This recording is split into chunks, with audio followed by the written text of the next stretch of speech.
Acabei de chegar aqui em Quixadá, no Ceará. Isso aqui é o sertão brasileiro, a Caatinga. Muitos e muitos avistamentos acontecem aqui em Quixadá. Avistamentos de luzes e também o sequestro de pessoas.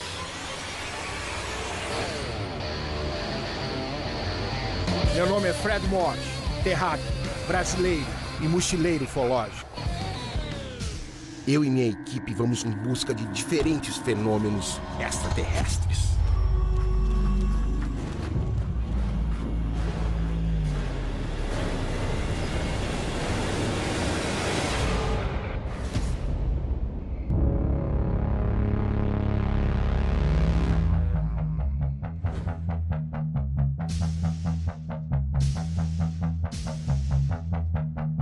Um caso de abdução único na ufologia mundial e outro de luzes que frequentemente perseguem aeronaves civis e militares.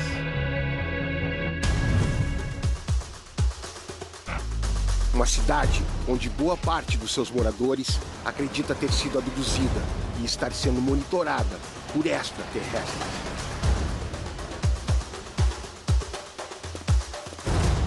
Dizem que aqui em Quixadá as pessoas são abduzidas e também são chipadas.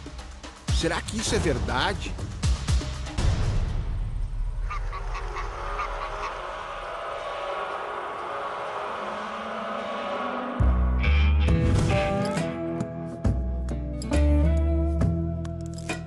Eu vou subir essa trilha agora para ver uma pareidolia que se parece com a cabeça de um ET.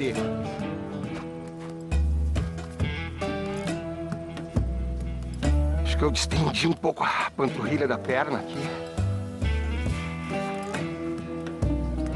Cai num buraco, né? Mas eu vou continuar a caminhada. Não é tão longe assim. Acho que dá pra aguentar até lá.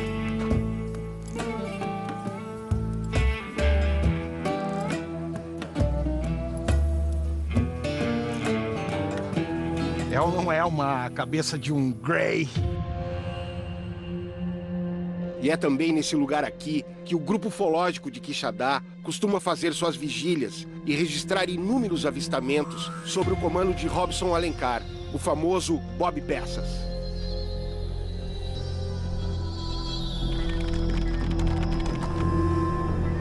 Quixadá não tem explicação, é um santuário. E na cidade em si, não sei se você observou, tem caras olhando como se estivesse vigiando Quixadá.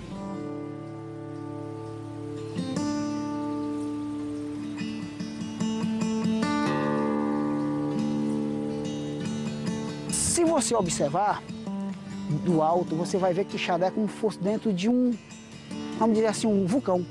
Quixadá chama-se Quixadá, curral de pedra, é o significado de pedra. Ele é rodeado de monólitos. Então, com isso, eu entendo que o Quixadá ele tem uma energia diferenciada. Essa energia, os seres, com certeza, vêm buscar, que eu tive conversando com alguns deles, me disseram o seguinte: depois do planeta deles, é Quixadá. Eles que falaram. Ah, é? Foi eu, não. Primeiro o planeta deles, depois é Quixadá. Depois Quixadá. Ele disse que Quixadá é especial. Essa é muito boa. Não, incrível. Que incrível. é especial, tenho certeza, né?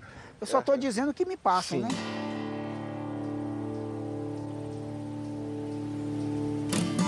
Algo a nossa cidade tem especial que poucas pessoas ou ninguém sabe o que é. Obrigadão. Valeu. Valeu. Dentre os casos de abdução investigados por Bob Peças, está a incrível história do seu Quixinha e de um velho amigo. Quixinha? Opa, rapaz! Tu que é o Quixinha? Dizem que aqui em Quixadá é a terra dos voadores. Até porque teve grandes incidências alguns anos passados, né? Uma localidade aqui perto, chamada Boto. Nesse dia, a gente voltou pela a ponte férrea, né? Ao passar pela ponte, na estrutura, quando a gente já estava saindo, aí a gente do lado esquerdo tinha um capinzal grande, um capinzal assim, mais ou menos dessa altura assim. Aí a gente escutou aquele barulho, faz uns unidos, assim, já rodando e tal, só como fosse enxame de abelha. De repente o bicho subiu de dentro do capim. Subiu rodando, Uma nave. Isso. Naquela época, essas coisas se chamavam de aparelhos, né? Não chamava nem de disco. Nem... Aqui no Nordeste chamam muito de aparelho. Isso, aí dizia que jogava uma tarrafa, aquela coisa. Sim. Aí, numa velocidade imensa, parece o The Flash. Sim. Aí pra cima da estrutura, né? Aí a gente ficou falando essas coisas, não vamos sair debaixo da estrutura não, porque se a gente estiver em campo aberto, vai pega. Aí o medo bateu, né? Quis correr e escorregou naquelas pedrinhas soltas que ficam em cima, né? Aí ele caiu, foi lá pro pé de uma cerca. Ele escorregou, caiu. Aí ele saiu lá de cima da estrutura, foi pra cima dele e soltou uma luz azulada. Aí lá ele adornou, ele falou meu nome, eu tô congelando, aí pronto, parou. Eu pensei que eu tava seguro ali, né? Mas não, ele soltou a mesma luz sobre essa estrutura também. E a luz, ela vinha como em ti, assim? Como é que tu sentia assim, ele? Ela vinha fina, aí ela abria. Uau. Né? Uhum. Aí quando essa luz foi lá, aí também eu adornei. Tu também apagou. Quanto tempo depois tu acordou? Bom, quando eu acordei já tinha, nessa época lá, tinha uns casebres, pessoas pobres, né? Faz seus casebres até de papelão, tinha lá uma senhora lá passando álcool e tudo. Aí que eu fiquei na faixa assim de uns 8 a 10 minutos. Nesses 10 minutos que tu apagou, tu não te lembra de ter sido transportado para dentro de uma nave? Foi levado, foi colocado numa maca com vários cristais, né, e tudo. Segundo a mulher que estava passando álcool, né? Quando eu acordei, deparei onde eu estou. Você está aqui embaixo. O rapaz que estava com você se levantou falando coisa com coisa, foi embora. Tu chegaste aí algum médico depois? Isso. A única coisa que ficou estranho foi só isso aqui. Ah, tu teve uma marca no braço. Ah. Só isso. E a outra que sumiu já. Sim. Já tá sumindo, ó. Mas então tá. Seu Quixinha, obrigado pelo seu relato. Prazer. E eu, com certeza, eu vou ir atrás de mais histórias como essa. É bom. Aqui em Quixadá. Com certeza. Obrigado.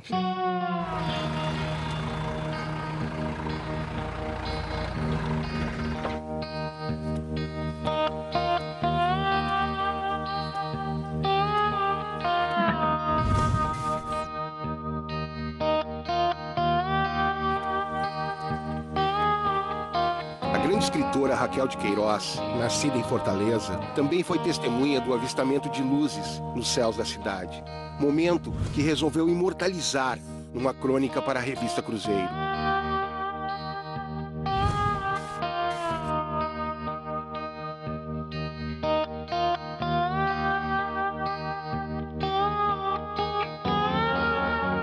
Escreveu sobre a beleza e o mistério das luzes, dos objetos partindo rumo ao horizonte do sertão nordestino.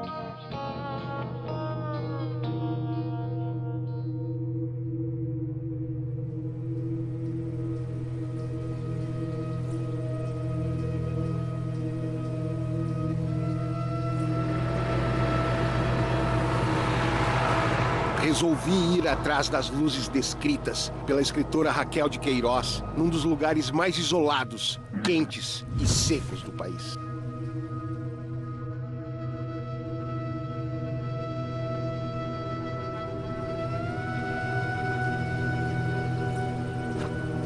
O calor de 46 graus da Caatinga pode provocar rápida desidratação e delírio a qualquer explorador. Mas e a visão das incríveis luzes que saem das rochas e grutas da região seriam reais?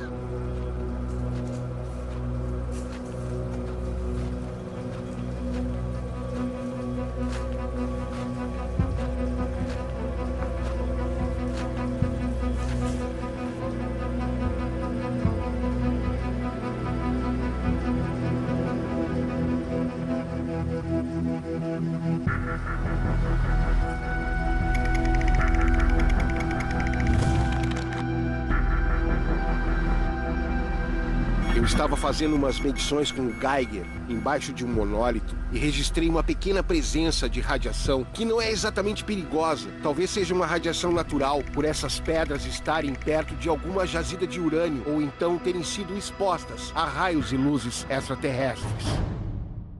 Mas pode ser só o meu medidor, que ficou com pouca bateria. E a pessoa certa para explicar melhor as características geológicas dessas montanhas e a sua conexão com uma série de fenômenos ufológicos é o piloto e coronel Weslington Paiva, que foi perseguido em pleno voo por um objeto voador não identificado. De repente eu recebi um comunicado pelo rádio de um policial em terra de que uma luz estava seguindo o helicóptero.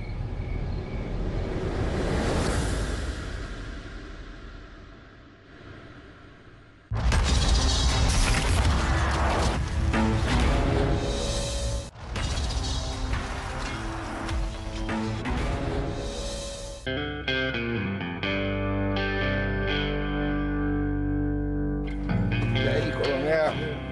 Como é que tá o senhor? Mais uma Tudo vez bem? aqui na nossa terra. Mais uma vez. Vamos Muitas lá. novidades, viu? Ah, é? Temos sim. Ah, quero saber todas então, hein?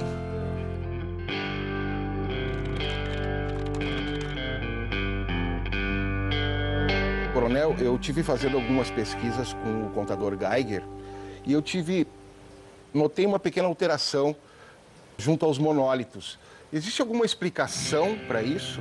Sim, acreditamos que nesse momento você chegou próximo a algum rocha que tivesse um índice altíssimo de materiais radioativos. E para você ter uma ideia, apenas 150 quilômetros daqui, em região no setor norte, nós temos uma das usinas de urânio maior do mundo.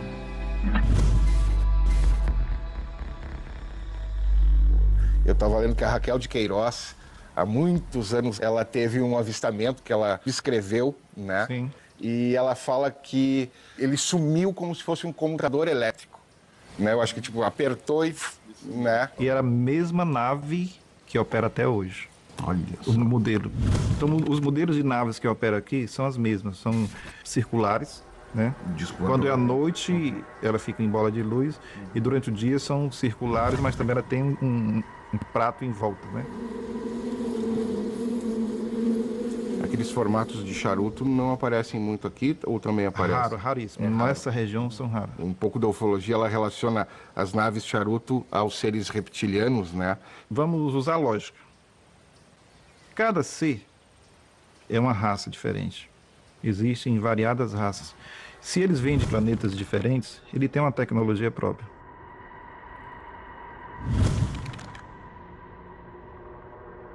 Eu cheguei também a uma conclusão de que eles compartilham nave e que as naves que operam aqui, elas foram projetadas para cá.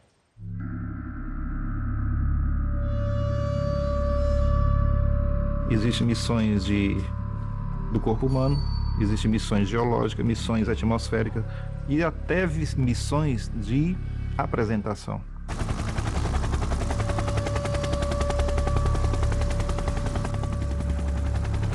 Então eu era comandante de helicóptero e fazia missões de patrulhamento, missões de perseguições, assalto, resgate, uma variada Aqui missões no Ceará. no Ceará. Estávamos voando no centro da cidade e era meio-dia. E recebemos um comunicado da torre de controle de que um objeto se encontrava a 1000 pés no setor norte do aeroporto e que os aviões de grande porte estavam desviando a rota para pouso. Isso estava atrasando os voos e causando preocupação, porque os pilotos, eles avistavam no radar de bordo dos seus aviões e também o controle, ele também avistava através de um radar. Sim. Como é que é ele vê tamanho no radar? Sim, o radar, ele identifica a altura, a velocidade e o tamanho aproximado, né? Então, o radar do controle, ele avistava perfeitamente o alvo, que eles chamam alvo. Certo.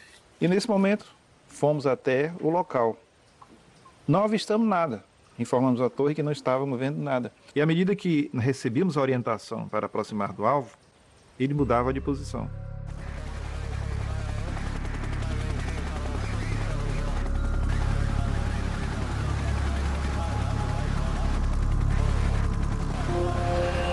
Essa aeronave, esse tipo de objetos que atuam na região, eles têm um tamanho padrão, geralmente são de 10 metros, dependendo da missão dele, né? Ele estava pairado e se deslocou em alta velocidade e que a torre de controle informou que foi mais de 3.000 km por hora. Foi um tempo muito curto para uma aceleração muito rápida, né? Qual a conclusão que vocês tiraram desses casos? O que era isso? Que realmente era um objeto voador não identificado. Eu vou perguntar para o senhor agora sobre um dos casos mais importantes da ufologia brasileira, que é o caso da abdução do Barroso.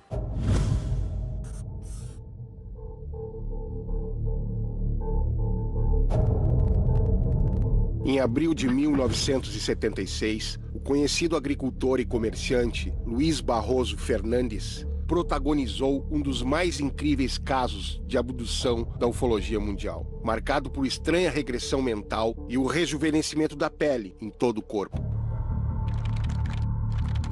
Às 3 horas da madrugada ele vinha para a fazenda, em qual você está avistando daqui.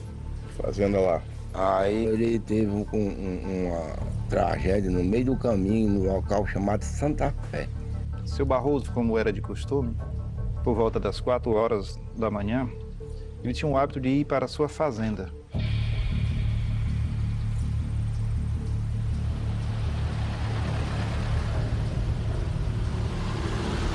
Uma coisa que me chamou muito a atenção foi que o médico da época, ele coloca no prontuário médico que o seu Barroso tinha sido levado por um disco voador.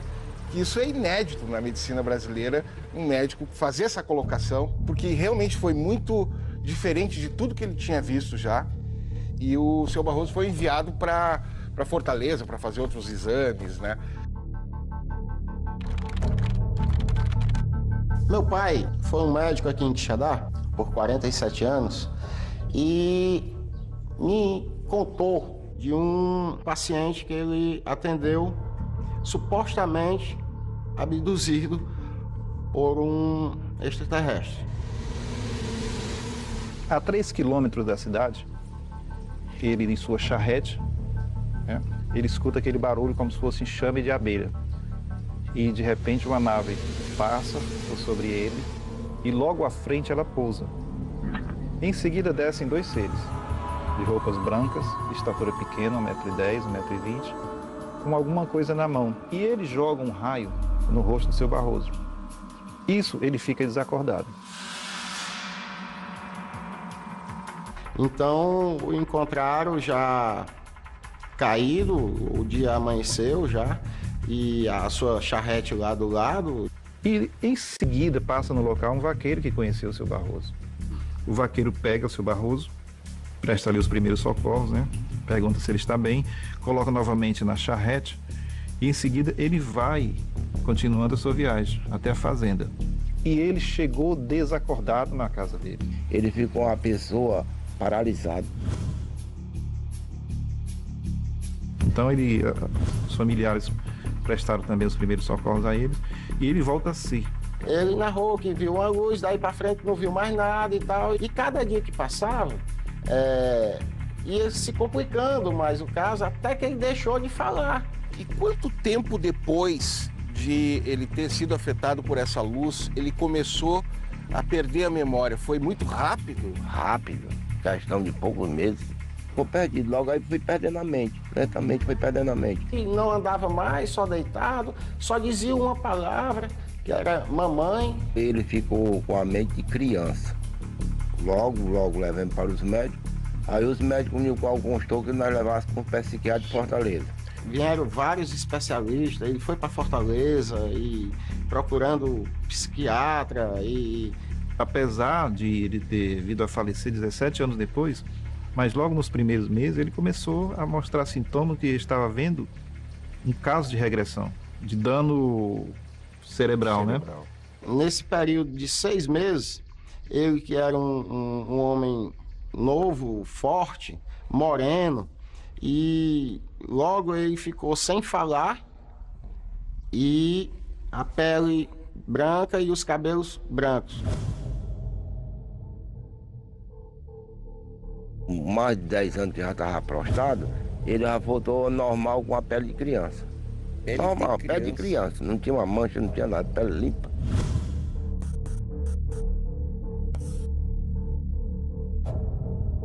Teve uma época que chegaram aí uns cientistas, Psiquiatras de Portugal, veio da Argentina, veio também de 2 da Espanha. Aqui é o doutor Antônio e aqui é meu pai. Experiência se torna roteiro cinematográfico. Qual foi o diagnóstico do médico? Tem uma história interessante aí, né? Não chegava a uma conclusão, né? E o meu pai, como cirurgião clínico, médico perito do INSS, ele assinou. Foi o primeiro caso. Eu acho primeiro e único, né? No Brasil, a pessoa ser aposentada como uma doença desconhecida e supostamente uma abdução. Que isso foi a causa. É tanto que existe o documento no governo federal, que é o Instituto Nacional de Seguridade Social, né? Que na época ele atestou e acatou esse parecer. Eu quero saber onde é que é a estrada onde aconteceu essa luz que atacou seu pai.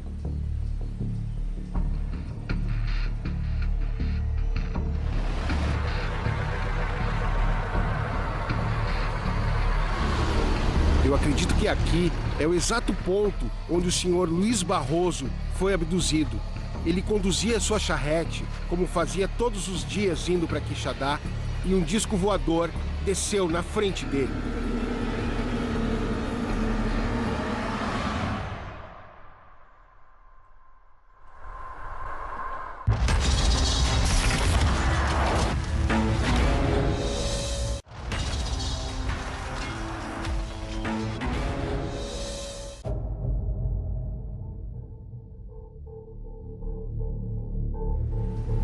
A visita que fiz ao filho do médico do caso Barroso me levou a querer desbravar alguns dos segredos ufológicos das grutas e cavernas do seu exótico quintal.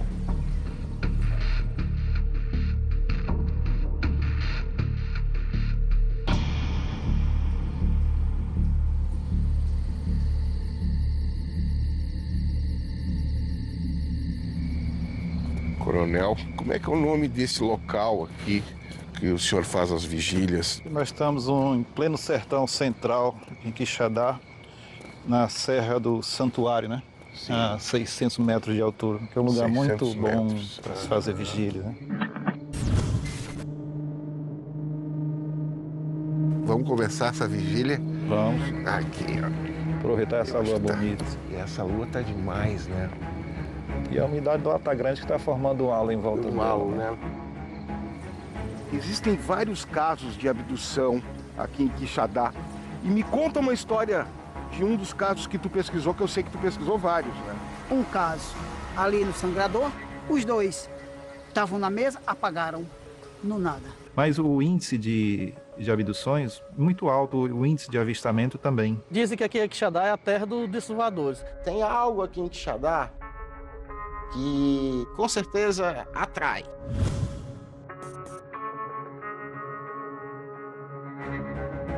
Interessante esses casos de abdução, né, Coronel?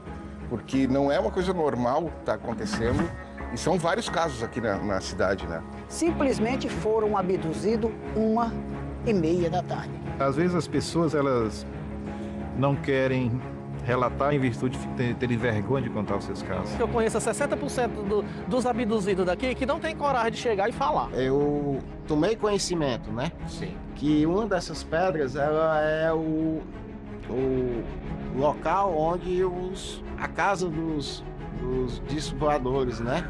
Eles passam aí... Aqui na tua propriedade. Com o pessoal que fazem aí as vigílias, né? Nós temos mais um caso que foi fatal e teve mais 3 casos em que as pessoas tiveram a regressão. E o modo operandi descer foi o mesmo. Jogou um raio na pessoa. O senhor acredita que sejam os mesmos que estejam nessa área? Os mesmos que estejam nessa área. Quixadá é um lugar que o fenômeno e a tipologia de naves parecem se repetir ao longo dos anos. Seria o objeto registrado em vídeo nos anos 90 pelo ufólogo amador Bob Peças o mesmo aparelho que pousou a poucos metros de Luiz Barroso 2 décadas atrás?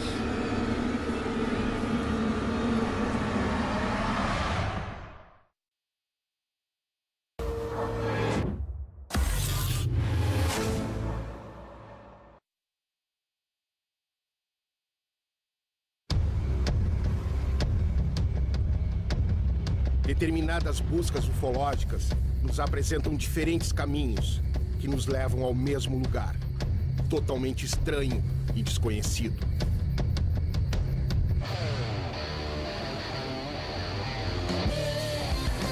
Meu nome é Fred Morte, terráqueo, brasileiro e mochileiro ufológico.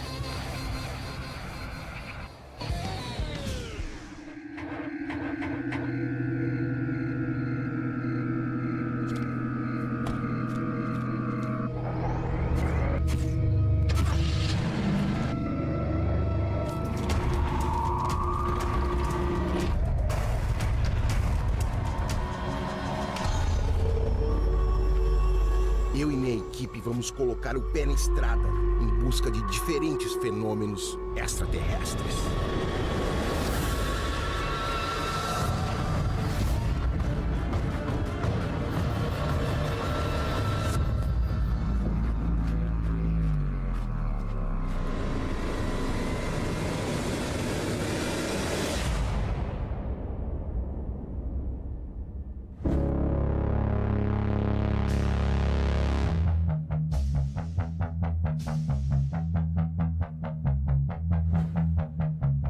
Uma montanha repleta de segredos. Para muitos, a morada de civilizações intraterrenas.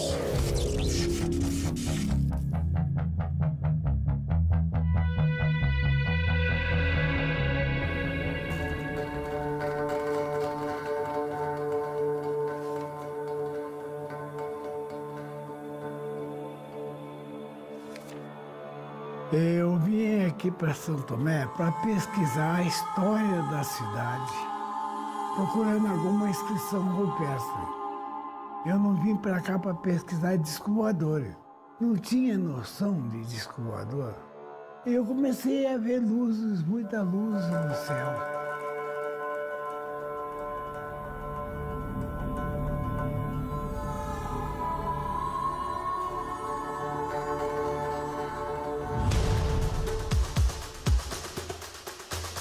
A mais de 1.400 metros acima do nível do mar. Contatos extraterrestres e escrituras rupestres. Uma incrível cidade sobre pedras, cercada de forças magnéticas poucas vezes vistas na natureza terrestre.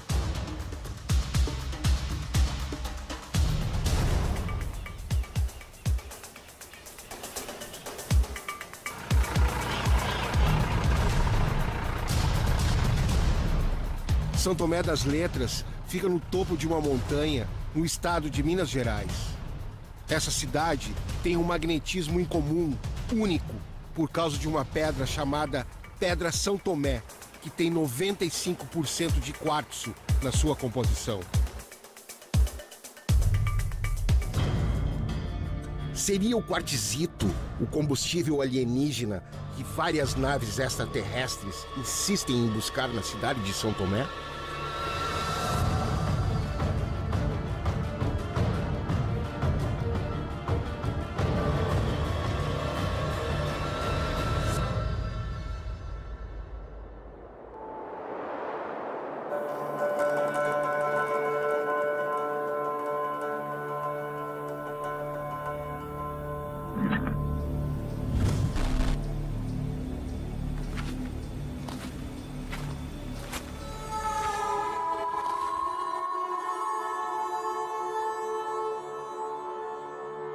Essa é a Gruta São Tomé, que tem uma formação rochosa de quartzito, datada de 450 milhões de anos.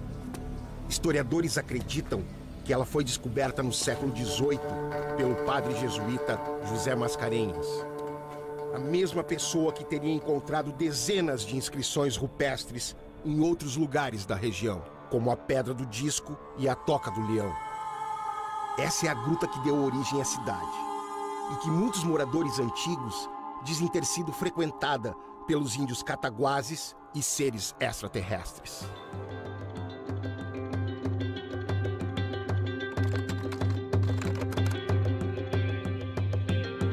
São Tomé das Letras é uma cidade mística, uma cidade diferente das outras, uma quantidade enorme de incidências ufológicas e de casos que deixaram de ser ufológicos para serem realmente de discos voadores. de visita de seres de outras civilizações que chegam aqui e fazem contato. Estou indo encontrar agora o Júlio Mendes, que é um guia turístico aqui da região e pesquisador. Ele foi um cara que vivenciou várias situações, ficou frente a frente com o fenômeno ufológico aqui em São Tomé.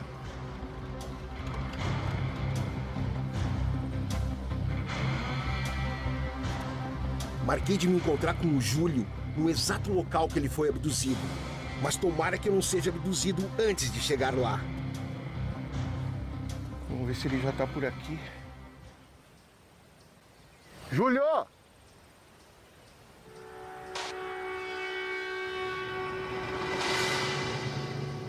Ah, tu tá aí, escondido. A trilha deu bem certinho. Certo, nos encontramos. Ah, então essa é a pedra onde tu foi abduzido. Exatamente. Deixa eu passar por aqui. Que essa é a pedra onde ocorreu a abdução que eu comentei com você. Nossa, pedra. E Júlio, tu subiu mais ou menos por onde? Subi aqui a ponta, subindo, escalando, cheguei até o topo. Uma dificuldade muito grande. É uma dificuldade porque tem uma inclinação grande. É quase impossível de subir. Né?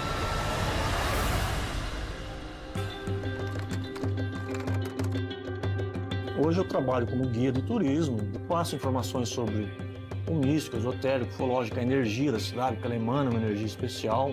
Isso é comprovado cientificamente pela questão geológica da montanha. Então, quando as pessoas perguntam para mim, você acredita nisso? Eu falo, não, eu não acredito. Eu tenho certeza pelo que eu vivenciei. Nós sabemos que existem montanhas de quartzito, que é um quartzo com um determinado cimento de ligação, mas com uma propriedade energética muito grande. E essa pedra ela é rica em quartzito, em quartzo. 95% da composição dela é quartzo, ou seja, ela acumula energia. Então é um lugar realmente cósmico. Então é possível que seja o quartzito que esteja facilitando a atividade ufológica dessas entidades que chegam aqui, tanto extraterrestres quanto ultraterrestres.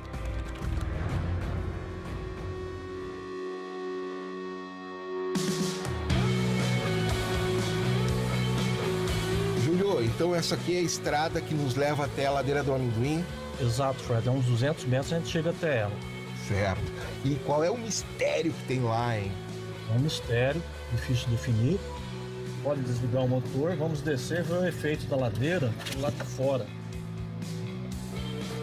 O carro já está alinhado, Fred. É somente entrar e desengatar e ver a reação. Tá ok.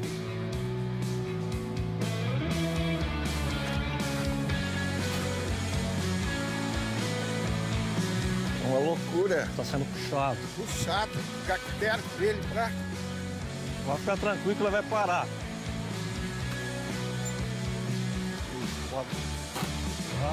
Júlio, então o que tu acha que acontece aqui na ladeira do Amendoim? Pessoas falam que é simples ilusão de ótica. Os esotéricos colocam uma energia especial na ladeira, e aí envolve também a questão da ufologia, que os seres utilizam aqui como um portal dimensional. Parece que tem um ímã puxando o carro, né? Tá puxando e fazer uma experiência física as pessoas também sentem. Uma das explicações que se tem da ladeira aqui é a questão da Gruta do Carimbado. Certo. No alto lá, até a questão da história, certo, que São Tomé é ligada por um portal dimensional a Machu Picchu. E esse portal seria próximo da ladeira. Isso as questões místicas, esotéricas que se fala de São Tomé. Naturalmente que essa gruta aí não levava a Machu Picchu. O transporte que era feito, esse era interdimensional. Ele, de alguma maneira, seguia para uma outra dimensão do espaço-tempo que nós não temos conhecimento nenhum, não sabemos qual seria.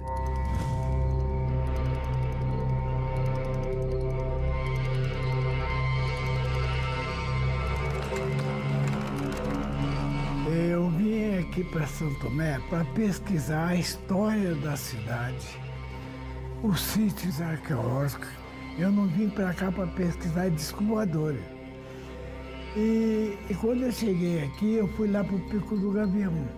Soltei a minha égua lá no pasto e estava pesquisando a região, procurando alguma inscrição rupestre.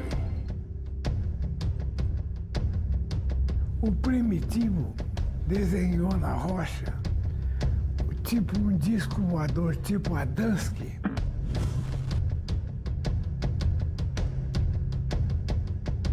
Com 4 bolas embaixo, uma janela grande. Desenhou o tucano e a cobra e 3 risquinhos em cima e uma estrela. Porque quem ensinou os índios a fixar a palavra a ser representada foi Sumé.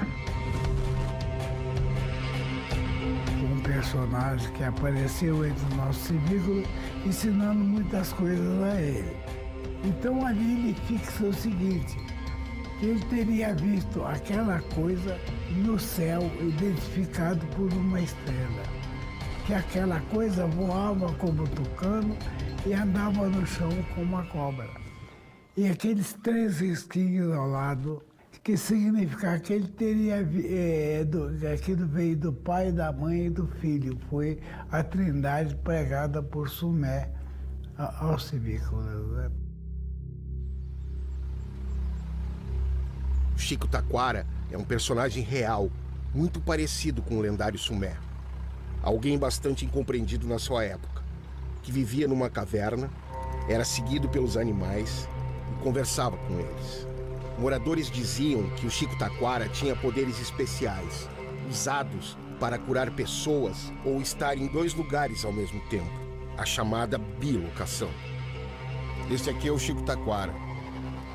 O Chico Taquara tem uma história, no mínimo, curiosa. O indício é de que o Chico Taquara fosse uma entidade híbrida.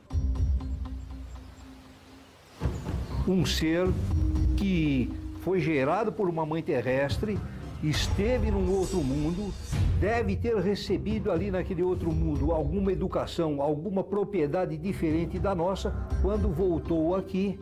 Aí ele cumpriu o seu ciclo vital, realizando uma série de fenômenos espirituais totalmente desconhecidos da nossa ciência.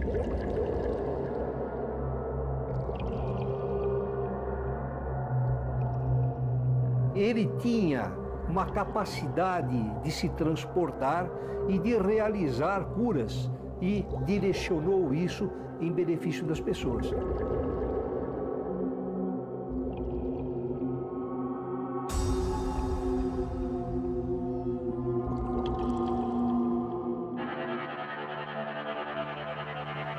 Eu estou na Toca do Leão.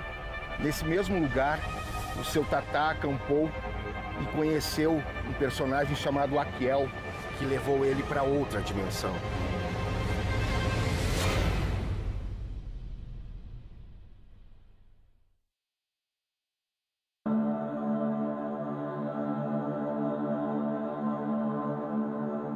Eu encontrei um senhor mais alto, bem mais alto que eu, com os olhos mais assim, pro lado de cá, assim, moreno. Parecia uma pessoa normal. São pessoas que fazem contato com seres de uma outra dimensão do espaço-tempo. E é bastante normal que esses seres convidem a pessoa para fazer uma viagem e depois, em estado de desprendimento da alma, ela é transportada a esse local. Eu até achei que ele era bem desequilibrado. Bom, aí eu vim para cá, fiquei acampado, onde eu estava acampado, na carroça, e machuquei a mão. Machuquei a mão e saiu muito sangue. Mas às vezes também não é somente um transporte da alma, às vezes o transporte também é físico. Eu entrei na carroça com a mão machucada e segurando assim, e cochilei. Quando eu acordei com ele me chamando, vamos lá que eu quero te mostrar. No caso do Tatá, foi o corpo físico efetivamente, porque ele antes, ele machucou a mão. Aí eu saí seguindo ele, de repente estava num lugar completamente diferente. E quando ele fez a visita àquele local, ele, quando voltou, retornou com a mão curada. Depois que eu saí de lá, daquele local que eu fui, eu não sei se eu sonhei, mas o sangue estava no colchão. Que é exatamente um indício de que o fenômeno corte efetivamente ocorreu e que ele foi restaurado na cidade em que ele foi levado.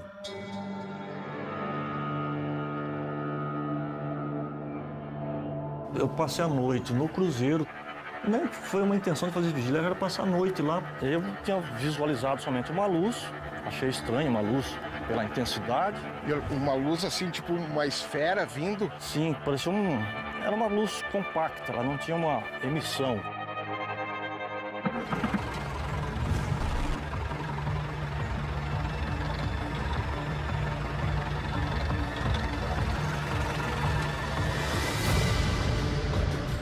Tinha alguma cor, fazia algum barulho?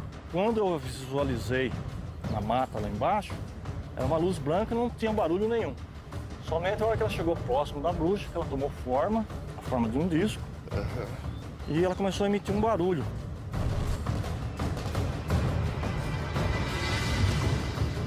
E aqui é o local exato, Júlio?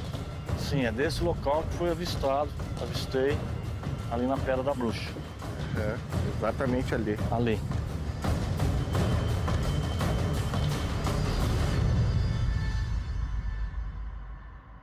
Daí, aquilo que eu falei, a luz apareceu lá embaixo, na mata, mas era só uma luz. Achei que seria um veículo. Depois entrou no pasto, aquele pasto. Depois, o que chamou a atenção é que começou sobre a copa das árvores. Depois sumiu do meu ângulo de visão. Aí, demorou 2 minutos, ela apareceu a luz atrás da serra. Aí eu parei, fiquei olhando. Próximo, bem mais intensa, e vindo em direção. Aí eu parei, fiquei olhando. Aí dava para visualizar o disco, como se fossem 2 bacias, a luz que ligava as 2 partes correndo tranquilamente. Era uma cúpula, não sei se é vidro ou uma coisa de energia que protegia.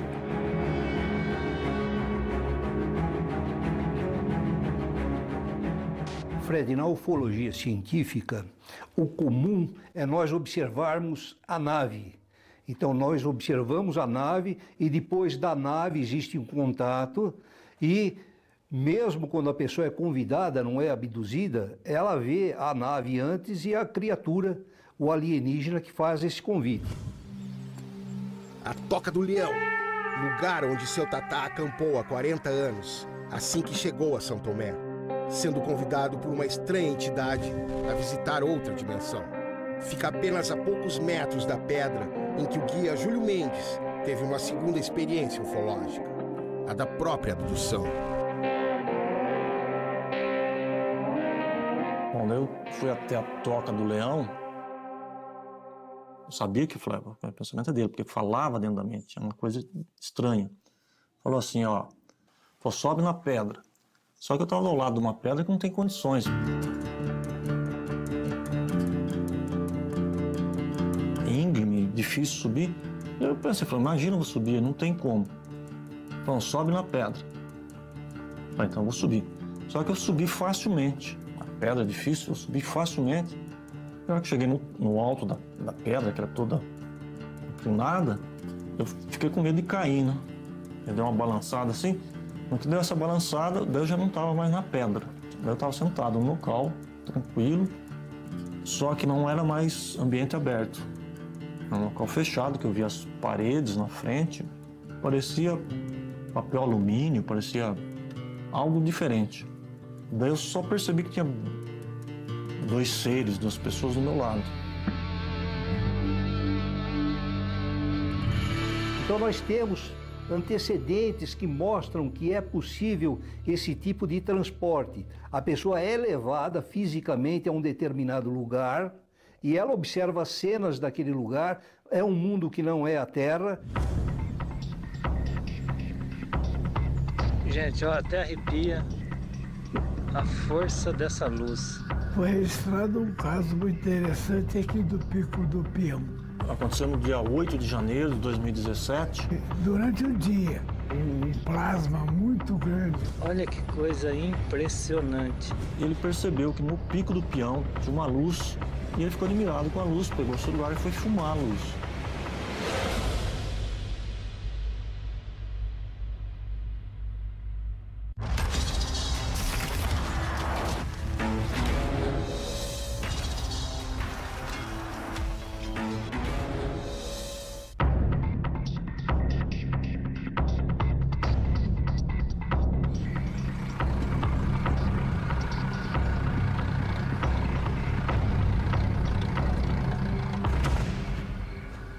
Esse aqui é considerado o ponto principal de São Tomé das Letras, né? Para avistamento de OVNIs. Para avistamento, né, de OVNIs é o ponto de maior incidência aqui. Certo. Vamos nos preparar para a vigília? Vamos esperar que seja propício essa noite. Que noite, hein, Júlio? Especial, muitas estrelas, olha aí. Deixa eu dar uma olhadinha aqui. Me diz uma coisa. Me conta uma história, um caso que aconteceu aqui, relevante. Foi registrado um caso muito interessante aqui do Pico do Peão. Aconteceu no dia 8 de janeiro de 2017. Um morador da cidade estava na zona rural, onde ele está construindo uma casa lá. Tinha uma luz intermitente imensa. Durante o dia, um plasma muito grande no pico, uma luz monstruosa, tamanho de um estádio de futebol. Aquele alaranjado muito grande. Gente, ó, até arrepia a força dessa luz. E ele ficou admirado com a luz, pegou o celular e foi filmar a luz. Parou e ficou filmando. Na filmagem se vê que é uma luz de plasma, porque ela é intensa. Tem o sol, o pico e a luz em cima. Então a luz é mais forte que a luz do sol. Ele me pediu para ir até lá, eu fui, verifiquei o local, tirei a medida do pico, depois a distância da luz, depois em cálculos nós fizemos. Esse plasma devia ter aí uns 80 metros de largura por quase 100 de altura. O objeto teria em torno de quase 120 metros. Pela primeira vez eu vejo algo de perto. Eu fico olhando direto nela e eu perco o foco da câmera. Olha que coisa impressionante. Olha que coisa impressionante. O que será isso? E também teve um evento, foi muito marcante na cidade, tu estava presente. Na época eu vinha como turista. O Tatá me mostrou o vídeo. Muito interessante a filmagem, sabe? Por filmar também porque eu não tinha máquina, mas ele estava hospedado aqui. E passou uma nave em cima da cidade, mas nítido. Ele filmou 6 objetos materializando no céu.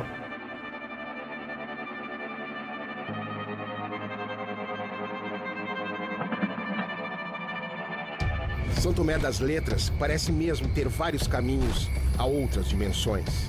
Seria o seu magnetismo uma espécie de chave de um multiportal, ligando seres extraterrestres e ultradimensionais a diversos mundos e a diferentes lugares dentro do nosso próprio planeta?